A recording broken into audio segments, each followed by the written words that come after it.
আব্বা একটু বাড়ি ঘরে খেয়ালটা রাখেন, আমি একটু প্রকৃতির মাঝখানে যা পায়খানা করে আসি। না এটা তো জোরে কয়, তুই তো গ্রামের মানুষের কাছে আমার মানুষ ডুবিয়ে লাগবি। দিনের ভিতর 3-4 বার করে যাস আর চিল্লা করে যাস পায়খানা করতে যাইতেছি। মানুষ তো ভাবা শুরু করে দিছে আমাকে পুরো পরিবারের ডায়রিয়া আছে, এখন থেকে যতবারই হাঁটতে যাবি কয়ে যাবি পড়তে যাইতেছি, তাইলে মানুষ ভাববো কত শিক্ষিত, এলাকার ভিতরে আমাকে একটা নাম দাম পারবো। আচ্ছা আব্বা আমি প্রকৃতির মাঝখানে পড়তে যাইতাছি, তখন 2-4টা ডিগ্রি ফালি আহি। ওরে বাবা, প্রকৃতির মাঝখানে পড়তে গেতাছে, ভালো রেজাল্ট করতে হলে ওর লগে যাইতে হইব। আম্মা আমিও গেতাছি ওর লগে প্রকৃতির মাঝখানে পড়ালেখা করতে। আরে রুজিনা তুমি এখানে কি করো? আরে তুমি না প্রকৃতির মাঝখানে পড়তাইলা, আমিও পড়তাইছি। এসএসসি পরীক্ষা ভালো রেজাল্ট করতে হইব তো। আরে আমি পড়তে না, পরীক্ষা দিতে আইছি। তাইলে আমিও তোমার লগে পরীক্ষা দিমু। আরে এই পরীক্ষা দুইজন এক লগে দেওয়া যায় না, এখন আমার পরীক্ষা হইছে তাই আমি পরীক্ষা দিমু, তোর যখন পরীক্ষা হইব তুই দিস। ও আচ্ছা আচ্ছা খারা আইসো, যেহেতু ভালো হয়েছে তাড়াহুড়া করে আইছি তো পানি আনতে ভুলে গেছি। তুই 2টা লুজপেস নিয়ে আয়, পরীক্ষা শেষে মুছতে কাজে লাগবো, মানে লিখতে কাজে লাগবো, তুই নিয়ে আয়।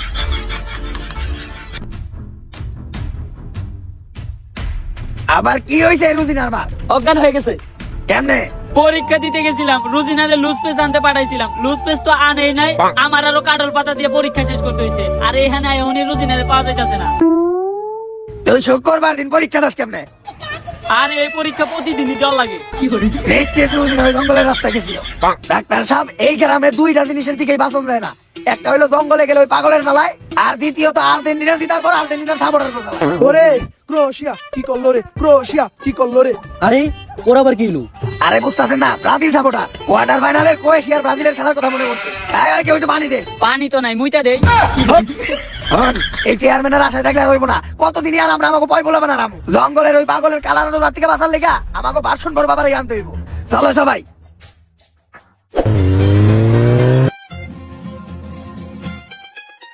আসসালামু আলাইকুম, ভার্সন ফর হুজুর ফ্রম দুবাইয়ের সাইটের রাষ্ট্র। কোয়ারা করে 1 কাপ ঠান্ডা চা দাও। দুধ চা না রং চা? দুধ আমি খাই না আর রং চা আমার ভালো লাগে না, 1 কাপ লাল চা দাও। দুধ চা সবারে দেই না আর লাল চা সবার কাছে বেশি না, আপনি চাইলে রং চা খেতে পারেন। চলবো। অনেকদিন পর একটা ডাইন পাইছি, হুজুর মানুষ ভার্সন ফোর চালায়, চুরি করা অনেক সহজ হইব। একটা প্ল্যান আছে, আমি যামু গাড়িটা স্টার্ট দিমু, তুই পিছে ববি, গাড়ি নিয়ে যামুগা। আপনি কি গাড়ি চালাইতে পারেন? তাইলে আর একটা প্ল্যান আছে, আমি যামু গাড়িতে বমু, তুই ঠেলা দিবি, গাড়ি নিয়ে যামুগা। এইটা ঠিক আছে।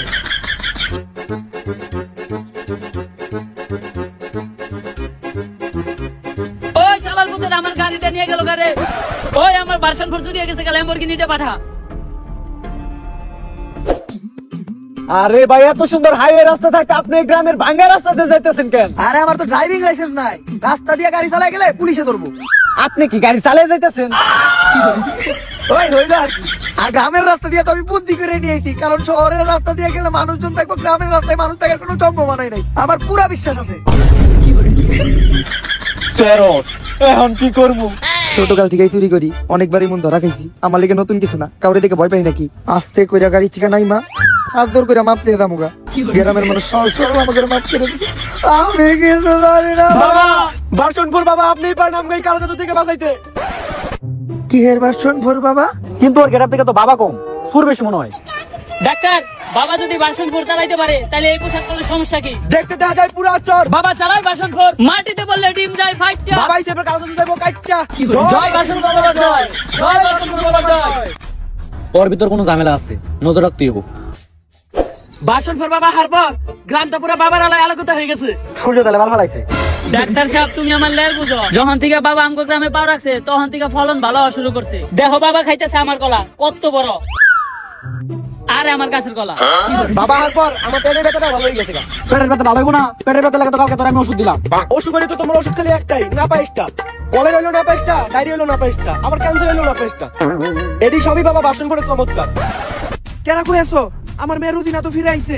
দেখছো ডাক্তার, আমি কইছিলাম না বাবা অনেক শক্তিশালী, এই প্রথম কে ওই জঙ্গল থেকে ফিরে আইছে।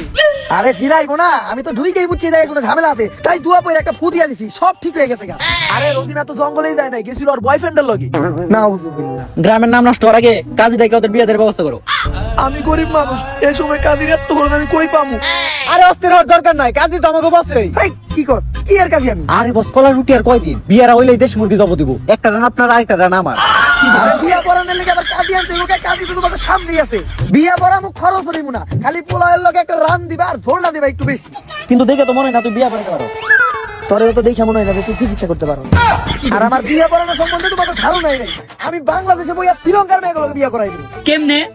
আর এই মুহূর্তে এমরা থেকে কবুল করবো পুলাই ওমরা থেকে কবুল করবো মাইয়া বিয়া কনফার্ম তাইলে দোয়া করবেন না? হ্যাঁ মনে মনে বাবা সবই বুঝলাম, বিয়া নয় মতো হইব, কিন্তু বাচ্চা হইব কেমনে? ওইটা গোপনে তাইলে চল যাইয়া বিয়াটা পরে বস আপনি তো নামাজ পড়েন না, টুপি পেলেন কোনে? প্রতি শুক্রবার নামাজ পড়ি আমি হ বুঝছি, জিলাপির লিগে যান। আরে কেডা জিলাপি লেগে যায় নামাজ শেষে সবার আগে আমি বলতে দিকে পাইনি ও বস তাইলে বুঝছি জুতা। বিয়াটা পরে